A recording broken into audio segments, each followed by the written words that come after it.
வணக்கம். புரட்சி தமிழர் எழுச்சி பயணம் மேற்கொள்கிறார். மக்களை காப்போம், தமிழகத்தை மீட்போம் என்று அவர் கூறுகிறார். புரட்சி தமிழர் எழுச்சி பயணம் மேற்கொள்றார். யார் அந்த புரட்சி தமிழர்? கேட்கலாமா? நோ, கேட்க கூடாது.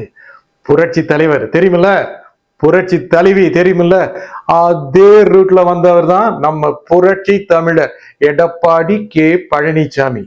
அப்படி என்ன புரட்சி பண்ணாரு? நோ, கேட்காதீங்க. சாதாரண நிலையிலிருந்து சும்மா சர்ரு மேல வந்தவர், கடுமையா உழைச்சி வந்தவர். அந்த ஞாபகம் வச்சுக்கணும். இப்போ அவரு எழுச்சி பயணம் மேற்கொண்டார். அந்த எழுச்சி பயணத்துல நாங்களும் கலந்துக்குவோம் அப்படின்னு நாகேந்திரன் சொன்னாரு. சொன்ன உடனே நம்ம புரட்சி தமிழருக்கு பகிர்ந்து ஆயிப்போச்சு. கிடைக்கிற 1 2 3 4 5 6 7 9 10 ஓட்டும் கிடைக்கணும் அப்படின்னு அவரு நினைக்கிறாரு. அதான் இப்போ பயணத்தை மேற்கொண்டிருக்கிறாரு. அந்த பயணத்தை மேற்கொண்ட போது அவருக்கு என்னென்னமோ திட்டங்கள் இருக்கு. எப்படியாவது முதலமைச்சர் ஆயிரணும், அடுத்த தடவை முதலமைச்சர் ஆயிடணும். அதுக்காகத்தான் இந்த பயணமே. இந்த வருஷ எண்டுல பிஜேபிய கட் பண்ணி விட்டுருவாரு அப்படின்னு பிஜேபி காரங்க உள்ளூர பேசிக்கிறாருங்க. கட் பண்ணி விடுறதுல எடப்பாடி பழனிசாமிக்கு நிகர் யாருமே இல்லைன்னு பிஜேபி காரங்க பேசுறாங்க. அவ்வளவு சீக்கிரம் அமித்ஷா விட்டுருவாரா? விட மாட்டாருன்னு நம்ம புரட்சி தமிழருக்கு தெரியுங்க. அதெல்லாம் தான் பயணம் போறாரு. ஆனா ஒரு ஆசை வச்சிருந்தாரு, எப்படியாவது விஜய் வந்துருவாருன்னு. விஜய் வந்தாரா? என்ன பண்ணாரு? No bro, bye bro, tata bro அப்படின்னு போயிட்டே இருக்கிறாரு. விஜயும் போயிட்டாரா?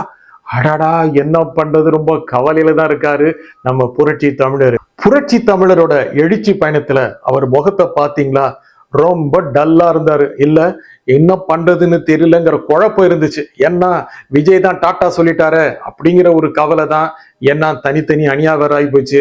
அதிமுக பாஜக அணி, விஜய் தனி அணி, செந்தமிழன் சீமான் தனி அணி. இப்படின்னா திமுக அணி அமோக வெற்றி அடைஞ்சிருவோம் அப்படிங்கிற ஒரு கவலை இருக்கத்தானே செய்யும். விஜய் இல்லைன்னு சொல்லிட்டாரு. விஜய் இல்லைன்னு சொன்னா என்ன?